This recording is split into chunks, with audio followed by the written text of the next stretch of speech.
Hi there, this is Granny Rocks, and we're waiting for you guys to show up. It's not quite 6:15 yet, but I thought I better get on to let you know that I'm here so that you can join me.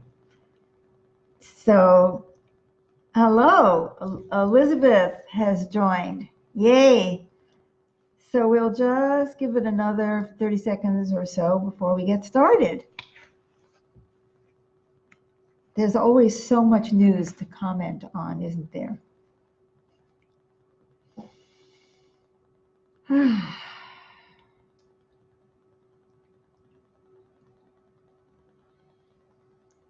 Okay, it is 6:15 and here we are.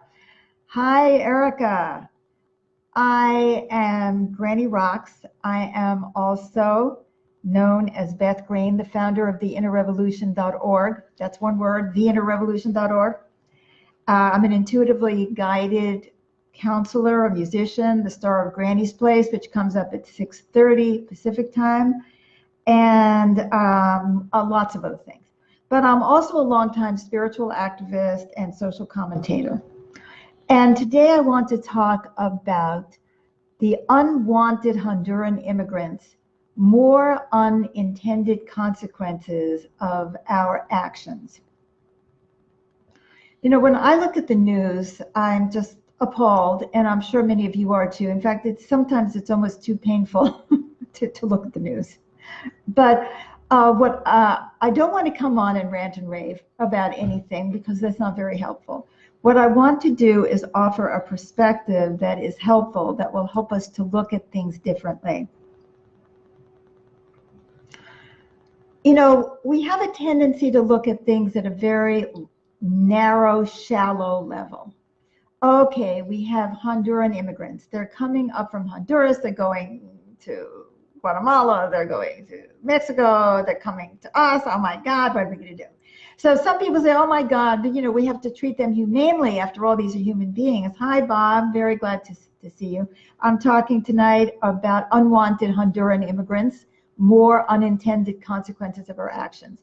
So some people say, oh, that's terrible. We should be compassionate. After all, we were all at one time immigrants except the Native Americans or the slaves who came over as unwitting and unwilling immigrants.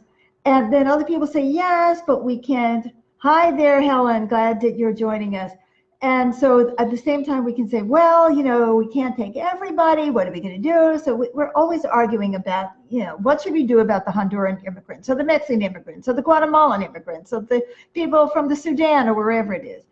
And so our commentary and our discussion is very shallow. We never really get to the bottom of anything. We just have different opinions. We're liberals, we're conservatives, or this and that. We never really understand anything. We don't go further. Now, what I want to talk about tonight is that the unwanted Honduran immigrants are just one of the many unintended consequences of our own actions. Hi there, Kim. I love the love in your eyes there. And what do I mean by more unintended consequences of our actions?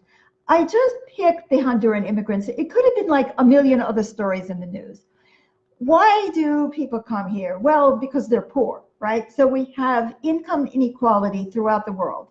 America first, you know, they said, who cares? Let's just make as much money as we can, and, you know, the poor can get poor, or they can get slightly less poor, but hey, it's okay. So naturally, when people are poor, they're going to look at you and say, well, wait a minute, I have no chance. My children are starving. This is the land of opportunity. Okay, another factor that has to do with the immigrants, the Honduran immigrants, is the amount of violence in the society. Well, that has a lot to do with our drugs, doesn't it?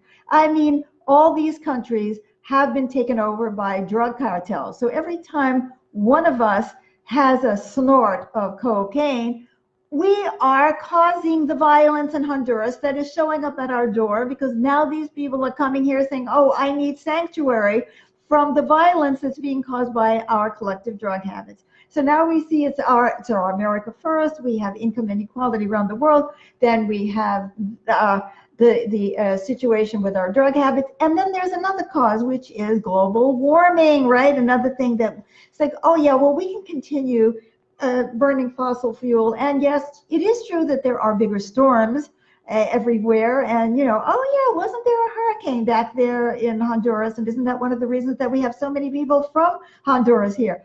So it's hello, Merry Chris. So what we're seeing, and this is one example, climate change, our drug addiction, and our not caring about income inequality around the world, not to speak of in our own nation. These are things that we do, and that we do not connect the dots. That when somebody from Honduras wants to come to the United States, we're not thinking, oh, I caused that to happen. That wasn't my intention. I just wanted to get high. Gee, I got high. It never occurred to me that somebody was going to get killed in Honduras or in Guatemala or in Mexico or anywhere, or in Florida, right? Because I decided I needed some cocaine today. You see, we don't piece it together that what we do has an impact. We don't piece it together that there is going to be more and more and more and more and more unwanted immigrants from around the world who are struggling because of climate change, rising seas, fires, drought. What do you think is going to happen, right? It's going to happen. Oh my goodness, Dana. Hello, Stacy. Hi. For some reason I didn't show. Hi, Mary Chris. So it wasn't showing up on my thing that people's hello. So I'm saying hello to you. I'm so glad that you're here, really, because I want to rant to someone, not just to myself. So what I'm saying is, when we are having these political arguments and discussions, we are not looking at the real causes of the problems that we're trying to solve in superficial ways. And in fact, what we do is we come up with solutions that don't solve anything. We argue about them. We point out the weaknesses of the other one's arguments. We stay exactly where we were and in our own thinking. And what are we accomplishing with all of this? Nothing. Well, what we are accomplishing is we are avoiding looking at ourselves. Hello, Kate. I love the love. And hello from Elizabeth, who just said hello. Again, it's not moving. I don't know why, but I'm going to try to keep my eye on this because wonderful people are joining us.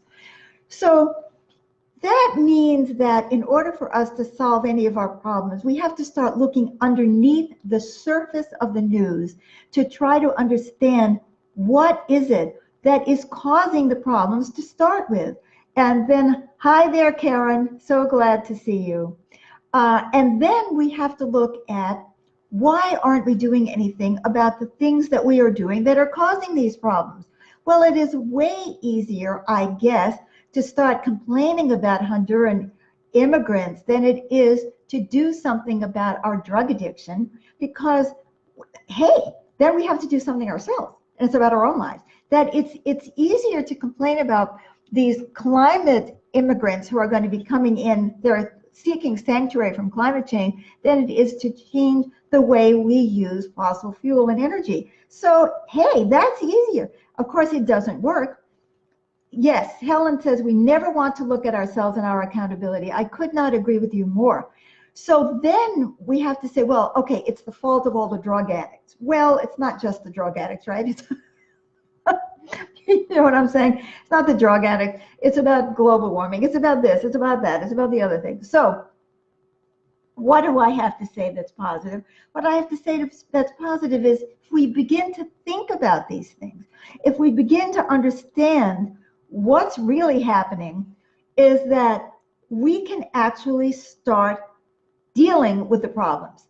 And Erica just said another cause is that the aid that is sent does not reach the people it has been sent for. That is so true. And I mean, we want to cut back on aid, on foreign aid, so that the people there have even more reason to leave the country. It makes no sense. And it is just like 9/11, because I almost called this show, We Can't Build a Fortress High Enough. We cannot escape the consequences of what we do. That is the lesson. I would like to talk another time about why it is so difficult for us to face these things, why it's so difficult to face climate change, why it's so difficult to face our addiction. It's because, I mean, the fundamental answer is that we have to look at our whole society, the way we think, the way we're raised, the way we're brought up. That's absolutely there. But for today, if we could just recognize we can never build a fortress high enough. You can never be safe. There is no safety in an unsafe world. And we're seeing it with these Honduran immigrants. So yes, it's really important for us to have compassion. And yes, it's really important for us to acknowledge that we can only take in so many people. But it's more important for us to start looking at causes. And hi, Anne, thanks for joining us. And it's more important for us to work together to solve the fundamental problems that are causing our fundamental problems, instead of having these idiotic arguments where we can poke holes in each other's arguments because they're all false. Because the truth is, there is something really deeply wrong with the way that we organize our society worldwide. And until we deal with income inequality in our nation and in our world, until we deal with global warming, until we deal with what's going on with us, that we are so addicted, we're not even going to begin to solve these problems. And I've only touched on some of the issues that are underneath all of this. And hello, Luann, thank you for the love.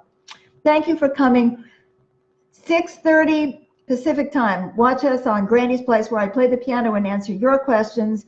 And see you next week on Granny Raps on the News, 6:15 Pacific. Please share this. Please share this. Thank you.